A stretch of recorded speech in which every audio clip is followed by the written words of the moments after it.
you go into politics for service. You know, when you get to a certain level and you feel like it's time to serve my community, you know, you're going there for service. You don't even really care about the salary. You probably could do without the salary.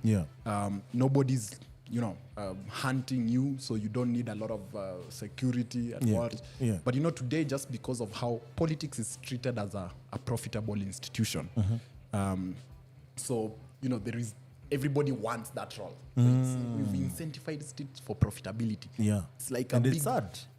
So it's the big... So as long as it's, you know, incentivized as a profitable institution to be a member of parliament, and the way, if you look at how we've set up, everybody is fighting for a certain role based on the budget that is there. You know, that is why there is... that is why there is... World Bank funding. Important ministries, important what. So, you know, as long as it's viewed... like that, I think that you know, we're always going to have the unintended outcomes of corruption and all the other things. But can we take our way out of this? Like having systems that hold people accountable, it's traceable, you know, because sometimes someone steals like 5 billion, like it has happened several times, and then you cannot track that money. Right? I think we can. And however, the governance needs to change. You know, because who will implement the policy, will implement that change that is required for systems such as what we're trying to develop to actually go through. It goes back, as you said, the chicken and egg problem. It goes back to the people themselves that we have voted in to make the changes happen. So this is even more like human change. Like you have to make that decision consciously, as well as now it's not like I'll become an MP, I'll become a governor because there's this budget for me to profit. But I'm going there to solve a problem that actually is facing other people. Not even me, other people. And if we start thinking like that, of course, there'll be change. But the only thing I wanted to add is, from how I view it, it's more than chicken and egg. It's not a chicken and egg problem. If you're familiar in computer science with something called circular dependency, it is a circular dependency problem. Because it's more than just chicken and egg. Because remember, you want the right leaders. Sorry, you actually want the right policies. The right policies have to come from the right leaders. But the right leaders, the moment you give people the power to put themselves there, you will never have the right leaders. So you want the right masses, which is the electorate. Like, we have to make our choices informed. But the system, is the information of the masses, how does that flow? It's coming from the leaders. So who are now not the right leaders. So, but now you see the chicken and egg where it's coming from. I see. Even these people come from us. It's not like they come from somewhere. So it's us. So it's never going to be the intention of these leaders to create the right information in the masses. It's always going to be the intention to have this information so that the choices that are made are advantageous to them, and then they make the policies that are advantageous to them. So it's, you know, it's a circular. I think that to break that circular dependency, it means that information needs to stop, like the influential information needs to stop coming from the current crop of leaders. Personally, I think that is a strong way to cut the tape. So people like us should speak clearly, openly, and say this is how we should expect our leaders to be. And if you are a leader, because I feel like right now, if the young guys of Kenya decided they wanted someone else that I've never been heard in this country to be a president, they could do that easily. Because the majority of guys who didn't vote in 2022 were the guys who could make a president, and they're young guys. Like 70% of us are like, you know, youth or, you know, youth bracket. So I feel like that could work. But when we think about in other spectrum, is that young guys also don't have a reason to vote, and they even don't feel like even if I vote, there is no difference. So maybe, as you're saying, we need to more of us, because I know there are so many guys who are doing amazing stuff out here who could actually who have a following, right? The others who have made it to, out there in the global ecosystem, who could actually come together and have sober conversation around politics, politicians, leadership, what is good for us as people. Because if we go with the trend that you're going with, we'll actually be worse than where we have been. That I can assure you. Because you see even how the commodity stuff is changing very fast, the taxes, the whatnot. Even if you're making a living like you guys are making a living, you feel the pinch in one or the other. So it's no longer like it was put in 2022, us versus them. It's no longer like that, because at the end of the day, if tax is there, everyone has to pay. Unless, though I hear there are people who don't pay taxes, and I tend to believe, because I see there are people who do really well. And then there are people who do really worse, but also the economy doesn't reflect that we are doing really well. Right? Like in 2020, I had like the most expensive cars in the country. That's the time people imported them.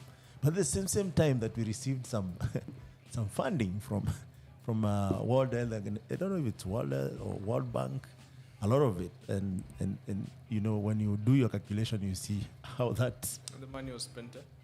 Right? So, the reason why even we are delving into this, because we are here and I feel like we are the guys who can actually address some of these. Because for me, I'm always like, let's build the tech ecosystem. Let's build the entrepreneurship environment so that we can have more businesses, we can create more jobs, we can create more opportunities for everyone. Because if everyone has an opportunity, I feel like even you not think about being corrupt, killing the other person, stealing from someone, or even finding your shortcut to where you want to go. Yeah, but I think that maybe just to finish up on this, please. It's a topic that we've discussed even with Tesh for a while. Yeah. Is there is always that question of, I think a lot of Kenyans believe that they don't need to care about politics and policy. Yeah. But I think over experience, when you run a business, you realize that most of these policies at the end of the day affect you. Absolutely. Because a business does not float. Right? Like it exists in an ecosystem of it exists in an ecosystem, right? Yeah. So for example, you see good policies. Like we just did launch our ESOP program. Yeah, I saw that by the way, and we should talk more about that. Yeah, go ahead. Yeah, and during the same time, the president and the government passed a policy that actually has direct effect on the ESOP program, where you're not kind of required to pay up the tax obligations of the shares beforehand. You can pay in small amounts, or you pay when you exercise. Okay. The shares, right? Yeah. That creates an extra incentive on the ESOP program, which in turn leads to motivation of the employees, right? Now, when you look at some disadvantageous taxes, for example, what is being proposed in the new financial bill, I think that policy at the end of the day has an effect on how you're going to run your business, right? Yeah. Because then it's going to affect, the headline, costs for your business. And as you know, then the question should be, how is the government going to support new businesses to be able to meet those costs that are being increased by, having new tax laws come into place? Yeah. So I do think that it's always important for entrepreneurs also to be involved in the conversation of policies that create either a favorable environment for the businesses to thrive or an unfavorable environment. Because that has a direct impact on how you're going to scale your business and what the impact of the business is going to be in the economy. And then, at the end of the day, no matter what business you're running, you're selling services and goods. Absolutely. And that's all that the tax laws and everything, that is what they affect. So, for example, I'm assuming somebody that is in the fintech space and they're doing InsurTech, for example, there is a new bill on insurance payouts that has a tax obligation on it. I'm sure that's going to have an effect on how you do your headline numbers on payouts, right? So I do think that those are some of the things that need to be put into consideration as policies are being passed, because they anyway have an impact on how the business gets set up and even how you just price your products across. Yes. And that's very important because if you think about it, and you mentioned something very important with insurance, right? Yeah. So assume here I have an accident or maybe I'm sick or something, and the insurance, before even it pays you, you know the process is not straightforward. Paying is easy, by the way. In the insurance, you go pay your money on time, but claiming it, actually, sometimes it's really crazy. And then here, the government wants a cut on that. Yeah. It's really sad if you think about it, because I'm sure they tax even before you get a cut, right? It's not like the money that insurance receives is not taxed. Maybe you can correct me if I'm wrong, but even when you are getting paid, you get taxed. So, and it's very important that most organizations should be intentional about getting involved in the policy making, because that's where the crazy stuff happens. You remember the ICT bill that was pushed before Uhuru Kenyatta left the office, where, you know, without degree you should not get a job. Can you imagine how weird that is? Yeah. Well, I have a degree myself, but I was like, no, that's unfair, because someone does not decide not to get a degree. Yeah. There are so many steps that make someone to be self-taught, especially in software engineering, and become really good. It's more actually than even getting a degree. So there are all these, and this brings me to another question before we have not finished university, guys, so relax. The question about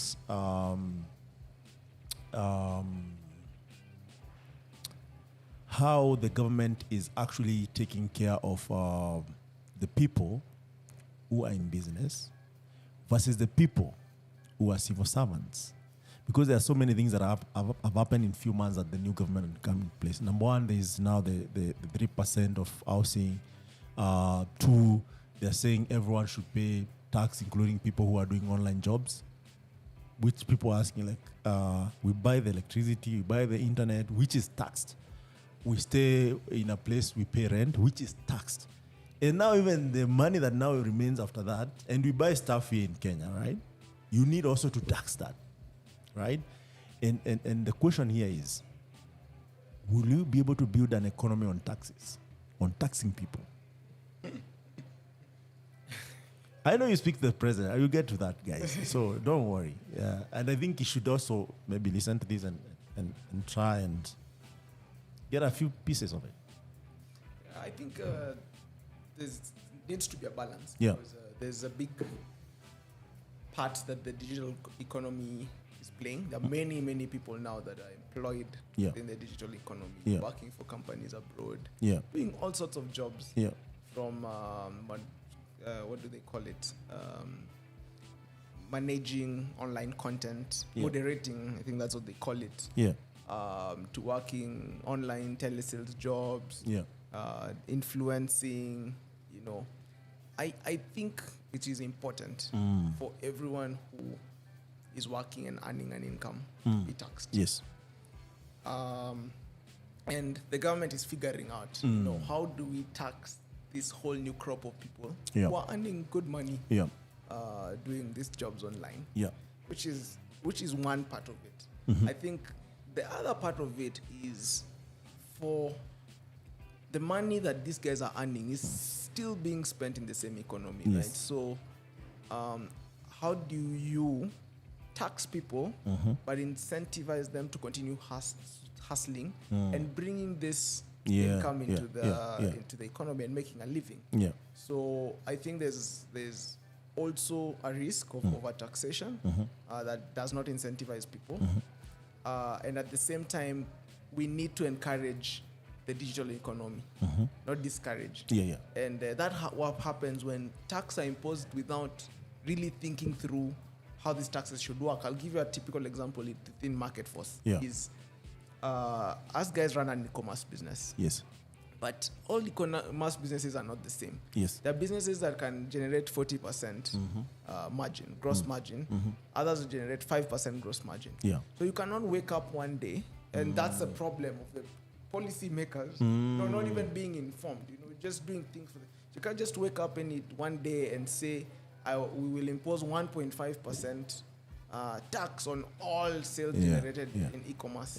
It's and in some market actually you're paying tax in that market before even you get that 5%. So maybe you're not even getting the 5%, right? Precisely. Yeah. And the goods you're selling, Yeah.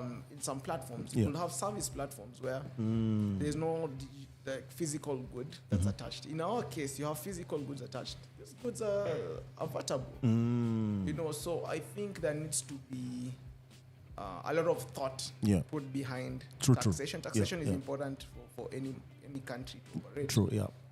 But yeah, it needs to be done in a more consultative manner and informed manner. Yes. So, Chief, you wanna chime in? Yeah, I think first of all we're definitely not tax experts, but we pay tax. Yeah, but we pay tax, Yes. So we have feelings about tax. I think that I understand where the government is coming from. Yeah. In terms of if you look at our tax income versus our debt obligation, there is a way in which it's not sustainable, to just continue borrowing money to run the economy. Yeah. So we kind of need to increase the collection, our tax earnings. Yeah. I think the bigger question is how they are looking to increase the tax earnings. Because I think that there is that, as Tesh mentioned, risk of overtaxation. I think one of the things I don't really like about the current tax bill is actually how it's been messaged in some of the things.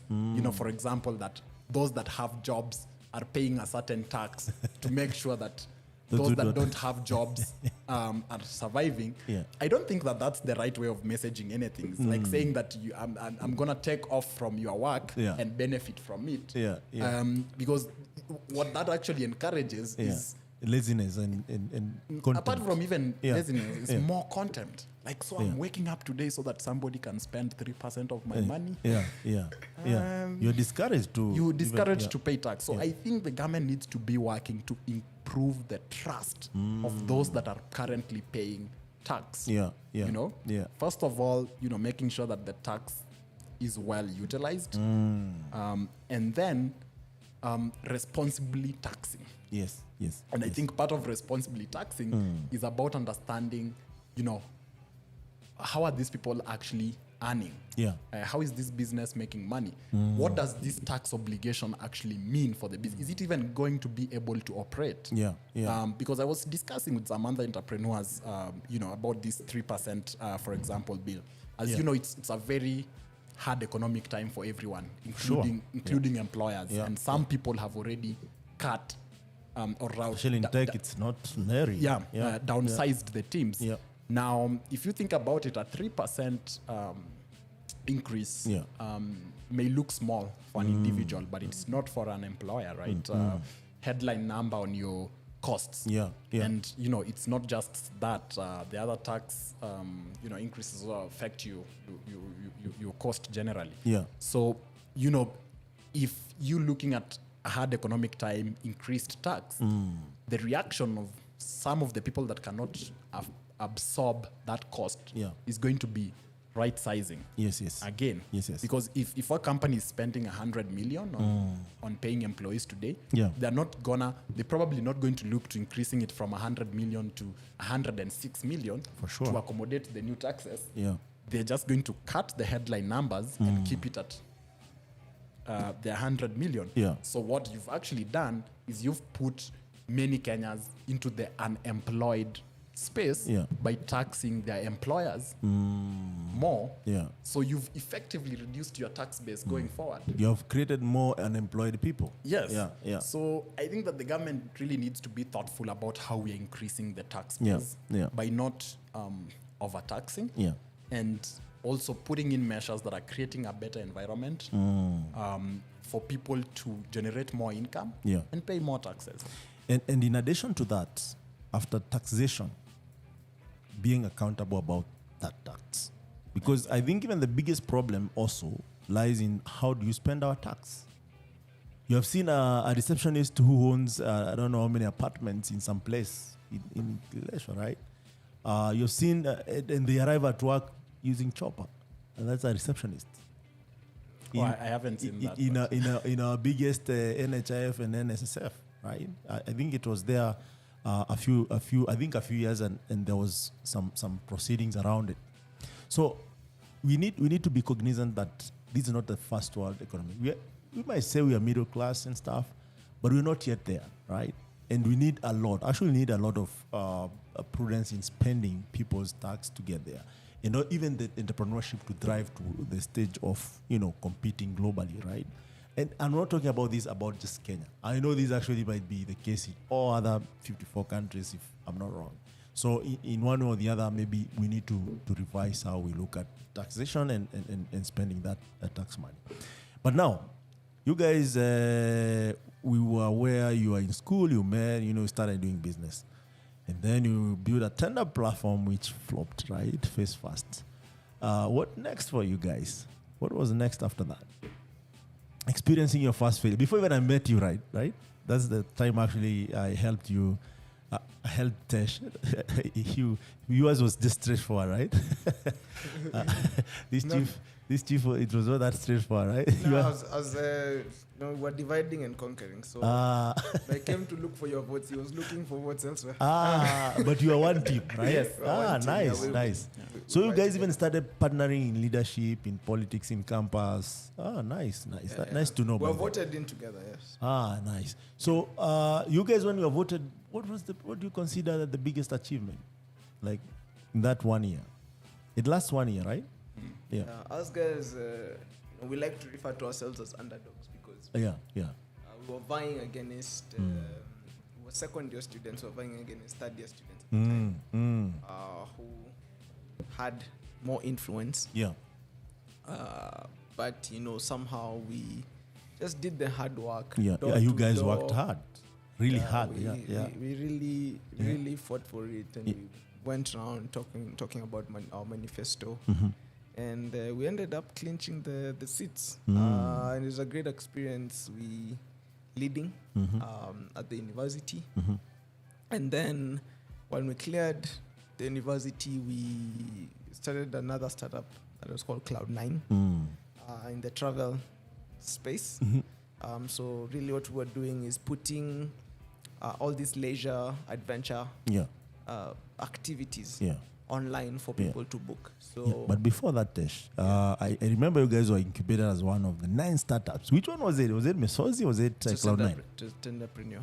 It's the one that died. What was the name of the company though? Tenderpreneur. Tenderpreneur, yeah. I would like you guys to share that experience now that I'm sitting on this side of the table.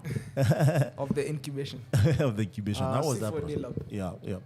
No, it was good. Yeah. Yeah, I think it was a very good experience. It was in campus. Had a team of people that had been out there like yourself already. And then there was a lot of talent at the C4D lab in terms of engineers, people you could tap into the likes of Nanda. Prof Nanda himself. Yes. And I remember that time also like senior people in the game like Sam of Chura and his team. So I think for us it was a first step into really the entrepreneurship world and getting to interact with other people that are trying to scale their businesses and teams outside of campus. So I think it was an important experience in terms of learning how to actually even build a team, build a product and sell. So you guys, you created some of the nuggets that you got there, through that incubation process. Because I remember that's the only actually, we were talking earlier before we started the podcast, the only cohort that graduated from C4D. C4D Lab stands for Computing for Development Lab, the University of Nairobi. And most of those guys actually are really doing well. Some of them are movers. If you don't know, guys, I was telling Tesh before you arrived, there's Mover Studio, there's Chura, which actually now is like 3 startups. There's one for FinTech by Samuel. There's you now, guys, who are MarketForce. There's another guy who used to do animation and graphics. Now he's in Ireland doing really well. There's Farm Drive. We were saying the lady went to Harvard. Now she has graduated. She's going to come back and do that. So the future looks bright for those 9 guys, for those who I remember. I know there are guys who are doing IoT. For those one, I don't know how it went out there. But I would say if we have more of those, even for the university, even public universities that we have around Kenya, there would be more actually happening in the ecosystem. And I've met guys really who are really smart in places like Kisii University, Maseno University. And at the back of my mind, as much as I could not do all these, incubation spaces, I would encourage maybe the schools to start now venturing into this, because if you look, this chief, you will tell us how the Stanford conversation went. But I was in Stanford the other day, and the biggest thing for Stanford, MIT, I don't know if Harvard has an innovation drive, is the innovation that actually makes them actually drive, and people even love to go there, because someone goes there, first year, second year, like, I think I can do better in Silicon Valley. Maybe I don't need to be here 4 years, right? The network I have here is enough. Maybe I should start venturing into entrepreneurship. And the cycle goes on and on and on. And it has been going on for hundreds of years, right? Yeah. Some of these places, yeah. Yeah. I think that the incubation layer, more so at the university levels, is super important when it comes to nurturing and growing talent. Yeah. Because that is just the time, where people are not yet really into the outside world, and the black tax is not yet on their backs, kicked in. so much, and it's really where you can nurture talent immediately and be able to graduate it into products. And I think when you look at the schools you've mentioned, I think Tesh and myself have been lucky to go and speak at Harvard, for example, the incubation lab. Look at what the presentations are. I think that it's important that all the other campuses also emulate a similar structure to C4D lab. And even I would challenge the government to invest more, to actually give resources to the universities to invest in this, so that they can get more professional people to run the labs, instead of just having the lecturers kind of double up as the guys. They can get more help from other people in the ecosystem. They be intentional about it. Because we could nurture a lot of talent and investment from from running those hubs more properly. And I think just to add on that, I think it's about the practical learning, because if you can remember this one, and one of the reasons I think C4D Lab, if you look at those startups, it looks the people are still doing good today, is because you needed to be a student, but you needed to have a venture. You needed to be thinking different. And that's why the people who ended up in C4D Lab had that kind of entrepreneurial mindset and are still doing great things today. So the thing about incubation is tapping into talented people early and exposing them to what's possible or what what needs to be done. And the practicality is in the sense that they're actually running ventures. And then learning. I remember you guys used to bring entrepreneurs in the ecosystem. Already doing it. And every Friday we used to run ideas, and people could critique them, could add value into them. It was fun. Peer-to-peer learning, So I remember actually one of the things that I regret not doing is I think there's a time you brought somebody to talk about crypto. And it was very, very early in the crypto days. Art guys only woke up to the crypto thing 2 years later. I was like, I had this thing at C4D. Should probably have acted on it. It was from, I think, Senegal or Ghana. And that's how Africa is, actually, guys. If in this ecosystem, and you guys have experienced it, like you find Africa becomes smaller and smaller as if you are doing the right thing, right? But go ahead. I was just talking about adding on to the value of such platforms. For me, the keyword is exposure. And that's more and more I keep talking about, even looking at our education system. If people can be exposed to computing, exposed to entrepreneurship early, then you know what's, because you don't know what you don't know. So you find that there's a lot of lost opportunities, lost talent, because they weren't exposed early enough, and that's our work. So do you think also even Africa's Talking tried to start AT labs? Okay, not try to start it. There are some companies actually also that came out of there, Do you think also maybe even tech companies should start exploring that, whereby you have an innovation arm that is, and Stanbic actually we partnered last year. They also had an innovation hub, which was really interesting to me to see, even a bank taking that route.